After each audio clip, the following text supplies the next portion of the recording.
네, 이주 여성들의 다양한 시선을 통해 차별이 아닌 차이를 바라보고 인정하는 다수 의견 시간입니다. 오늘도 두 분의 이주 여성 패널로 나오셨어요. 안녕하세요. 안녕하세요. 이제 결혼 시즌이 다가왔죠. 여기저기서 청첩장 많이 받으실 것 같은데요. 결혼은 한 사람의 일생에서 아주 중요한 의미를 지녔죠. 그만큼 각 나라의 결혼 문화도 다양할 것 같습니다. 오늘 다수 의견에서는 결혼식 문화의 차이에 대한 이야기 나눠보겠습니다. 필리핀과 중국의 결혼식 문화는 한국과 많이 다를 것 같거든요. 어떤 점이 좀 가장 두드러지게 다른가요? 중국은 이제 결혼식 분위기 하면은 온통 빨간색이잖아요. 이렇게 등도 빨간 것이고 막 다 빨갛게 장식을 하는데 한국은 화이트인 거예요, 화이트. 꽃도 이렇게 진행하는데 막 흰 꽃인 거예요, 흰 꽃. 그냥 그 너무 분위기가 다르고요. 중국은 온통 이제 막 신부도 막 빨간 차림을 머리 끝부터 발끝까지 결혼식 때는 빨간색이 부와 행운, 행복을 상징을 하기 때문에 드레스까지 또 흰색보다는 빨간 드레스를 입는 경우가 있다는 거죠. 저는 이제 한국에서 결혼식을 올렸는데 이제 결혼식 축의금이 들어왔어요. 그래서 제가 깜짝 놀랐던 일이 뭐냐면 축의금이 흰 봉투에 들어 있었다는 거죠. 제가 너무 놀랐어요. 이게 뭐야? 중국에서는 이제 장례식을 갈 때 이제 부의금을 이제 흰 봉투에 넣어주는데 한국에서는 이제 결혼식이든 장례식이든 구분하지 않고 흰 봉투에 넣어주는데 중국은 이제 구별이 딱 된다는 거죠. 그래서 결혼식이라면 꼭 빨간 봉투가 따로 있어요. 그래서 그 봉투를 할 때 조금 알았으면 좋겠다는 생각을 해봤습니다, 제가. 네, 필리핀의 결혼식은 어떻죠? 필리핀의 결혼식은요, 남자가 다 보답을 하는 거예요. 여자는 그냥 자기 몸으로만 들어가면 되는 거예요. 근데 남자는 모든 거. 한국에서는 열쇠가 3가지 있어야 된다고 그랬죠. 필리핀도 마찬가지예요. 그 집안일이 농사하는 일이면 남자가 농사할 만한 땅이 있고 그리고 농사하려면은 가라바위라는 그 동물이 있어요. 그거하고 그리고 집 질 만한 땅이 있어야 돼요. 이 3가지를 준비를 해야 돼요. 그리고 결혼 비용은 물론 다 남자가 다 해주는 거예요. 예물도 마찬가지로 다 남자가 해주는 거예요. 남자들이 결혼하려면 그 여자의 농사줄이면 남자가 가서 도와줘야 돼요. 그 집안에 가서 도와줘요. 그때. 그리고 수확할 날이 되면 또 같이 가서 해야 돼요. 그렇게 마음을 보여줘야 그 여자를 얻을 수 있는 거예요. 그래서 그렇게 어려운 거예요. 네, 진짜 쉽진 않을 것 같네요. 네. 그리고 되게 이틀에 걸쳐서 성대하게 치른다면서요? 네, 맞아요. 예를 들어서 멀리 있는 가족들 있잖아요. 멀리 있는 가족은 그러면은 한 점심때 집에 그 여자 집에 도착하잖아요. 그럼 그때 되면은 점심 때도 주고 저녁 때도 그리고 다음 날 아침도 그리고 점심 때예요. 왜냐하면 필리핀에는 오후에 되면 그때 따로 그 시간에 축의금 주는 것도 있고 2번 주는 거예요. 오후에 하고 아침에 하는 거예요. 축의금을 2번 나눠서 준다고요? 네. 그리고 저녁 되면 아가씨들이 그 집에서 그 잔재 안에서 그 가운데에서 같이 앉는 거예요. 그리고 종각들이 와서 같이 춤추는 그렇게 밤새를 낸 거죠. 그리고 다음 날에 성당 가서 세를 받는 거죠. 그리고 다시 집에 들어와서 그때 다시 축의금 주는 거예요. 그 결혼식장에서 싱글인 지인들이 함께 어울리기도 한다는 거 보니까 그러니까 마을의 하나의 큰 잔치라고 보면 되겠네요. 그렇죠. 왜냐하면 온 동네에 다 오는 거예요. 네. 중국도 봉투 색깔 외에 좀 다른 문화가 있을 것 같아요. 중국에서 또 다른 점이 뭐냐면 생각지도 못해 아마 놀라실 거예요. 빨간 사자 탈을 쓰고 막 빨간 사자가 춤을 추잖아요. 식장에서도요? 식장에서 폭죽을 터뜨리면서 이제 신부가 오면 막 들어가기 전에 예식장 앞에서 성대하게 막 큰 사자가 탈을 쓰고 춤을 추거든요. 근데 그것은 이제 사악한 귀신들을 다 물리치고 행복하게 잘 살아라 하는 의미에서 그 면에서는 조금은 다르다는 생각이 듭니다. 보통 이제 결혼식을 하기 전에 또 어느 정도의 준비 과정이 필요하잖아요.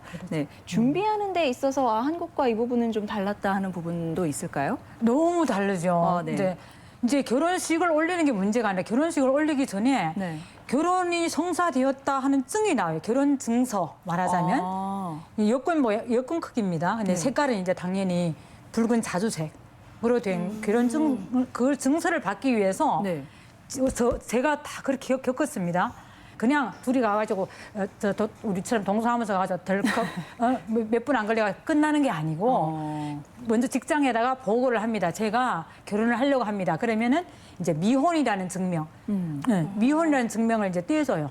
그러면은 학교에서 증명을 해줍니다. 그러면 제가 이제 여기에 말하는 동사무소 같은 데 가서 서류를 밀어넣죠. 네. 저는 미혼입니다. 네. 미혼 증명을 해요. 그래서 밟아서 동사무소, 그다음에 구청을 갔다가 시청까지 가서 허락을 받아야 됩니다. 그 남편이 따라다니면서 깜짝 이게 무슨 일이야. 그리고 나서 이제 그 미혼 증명이 끝났어요. 증명이 끝났으면 이제 결혼할 자격이 이제 이 사람은 미혼입니다. 이제 결혼 서류를 밟아야 되는데 다시 또 시작을 한다는 거예요. 동사무소부터 시작해서 어디까지 가냐면 그다음에 그다음에 영사원까지 갔어요. 국제 결혼인지라. 그렇게 번거로움이 있고 이거 서류상의 번거로움이 있고요. 그다음 또 뭐가 있어야 되면 결혼을 하려면 건강 증명서가 있어야 돼요. 그래서 병원에 가서 또 건강검진을까지 받아야 됩니다. 결혼하기 전에 필수로 받아야 된다고요? 필수로 받아야죠. 또 저희는 또 국제 결혼이어서 아무 병원이 아니고 나라에서 지정해주는 병원이 있었어요. 네. 그것도 우리 시가 아니었어요. 그래서 막 버스를 타고 이제 한 반나절 이동을 하고 가가지고 검사까지도 다 받았다고 합니다. 그래서 상당히 꼼꼼히 검진을 하나 보죠. 그렇죠. 네. 네. 요즘에는 저는 이제 그때가 1999년도인데 지금은 많이 간소화된 걸로 알고 들었습니다. 지금은 제가 하던 것처럼 그렇게까지는 안 하는 걸로 알고 있습니다. 아무래도 서류를 발급받고 하는 작업은 좀 더 편해졌겠죠. 그러죠. 네. 혹시 필리핀에서는 사전에 준비해야 되는 게 이렇게 복잡한 게 있나요? 네, 필리핀도 마찬가지예요. 필리핀은 하나부터 10가지를 교육을 여기저기 많이 받아야 돼요. 교육. 네. 왜냐하면 가정은 애로해하기 때문에 네. 일단 시청에서 하는 교육도 있고 그리고 성당에서 하는 따로 그 교육도 있어요. 그리고 가장 중요한 거는 필리핀에서는 그 교육을 받는 다음에 성당에서 약 3개월 동안 온 필리핀에서 그 성당들이 방송을 해요. 일요일마다. 그러니까 이 사람과 이 사람이 결혼을 합니다라는 네. 것을 방송을 통해 네. 알린다고요. 네, 그날이 결혼한다고. 그래서 그날이 예를 들어서 그 사람을 허락 안 해주는 사람이 있으면은 그때는 아무리 교육 다 받고 끝났다고 다 예배 다 그렇게 다 했는데 얘기 다 끝났는데도 그렇게는 결혼식 할 수가 없는 거예요. 네, 그래서 필리핀은 결혼식은 너무 복잡한 거예요. 그러게요. 그리고 누군가에게 원한이 있거나 네. 조금이라도 좀 안 좋은 네. 짓을 했으면 네, 결혼 못 하겠네요. 그렇죠. 네. 그래서 그걸 다 밟아야 돼요. 상당히 복잡하네요. 네. 들어보니까 그 결혼 문화가 많이 다른데요. 한국의 이런 부분은 좀 이해하기 힘들었다 하는 것도 있을 것 같아요.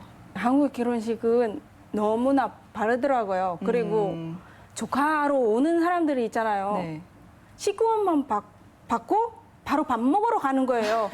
시계 아직 안 울리는데 아직 신랑 신부하고 얘기하고 있잖아요. 그 네. 상태. 근데 조카로 오는 사람들은 그냥 봉투만 주고 바로 식구원 받고 식당으로 이동하는 거잖아요. 근데 조카로 오는 사람들이 보지도 않고 그냥 밥 먹으러 오는 같은 그런 느낌이었어요. 그런 점이 아쉽다. 네. 신부 신랑은 그래도 살짝 뒤에서 보는 거잖아요. 그쵸. 조카로 오는 사람들은 많을까 그런 생각을 하고 있을지 모르겠지만, 근데 뒤에 있는 사람들 조카로 오는 사람들이 너무 작잖아요. 네. 근데 나중에 계산하다 보면 식당에서 계산하다 보면은 만만치 않잖아요, 그게. 그래서 저는 그거 너무 좀 이해가 안 되는 거예요. 네. 재밌네요. 저는 네. 이제 중국에서는 결혼식을 하게 되면은 하루 종일 밥을 주잖아요. 이제 결혼식을 전주가 아니고 버스를 타고 갔어요. 네. 하다 보니까 이제 점심에 결혼식을 하고 전주를 도착하니까 저녁 시간이 됐다는 거죠. 네. 그래서 저는 당연히 버스에서 내리면 밥을 줄 줄 알았어요. 그래가지고 버스에서 내려서 가만 서 있었어요. 근데 다른 사람들은 막 다 가는 거예요. 막 집으로 가는 자기 차로 가. 그래서 제가 저희 남편 보고 아니 저녁 안 줘? 내가 그랬어요. 아니 이 사람은 다 집으로 가서 먹는데 그래요. 아니 저녁을 왜 안 주는 거야? 저는 너무 서운했어요 그때. 저녁을 안 주는 거에 대해 가지고. 그러니까 중국 같았으면은 멀리 당연히 오는 줘야지. 하객들을 위해서 준비했을 건데. 예, 당연히 이제 저녁을 주죠. 거죠. 네. 네. 예를 들어서 아니, 안 먹고 가면은 이제 모르지만 일단 손님들이 있으면 밥을 당연히 먹으라 그러고 그분이 무슨 사정으로 가는 거는 그렇지만 네. 밥 먹으라 소리를 안 하니 제가 얼마나 서운했는지 세상에. 네. 나중엔 알게 되셨죠? 아, 이제 시 그러죠. 끝났으니까 다 끝난 거구나. 예예예. 네. 네. 뭐 여튼 본인의 문화와 다르다고 해서 이걸 꼭 나쁘게 볼 수는 없을 것 같은데요. 한국의 결혼 문화 뭐 이런 점은 참 좋다. 혹은 이런 점은 개선됐으면 좋겠다 하는 부분은 뭐가 있을까요?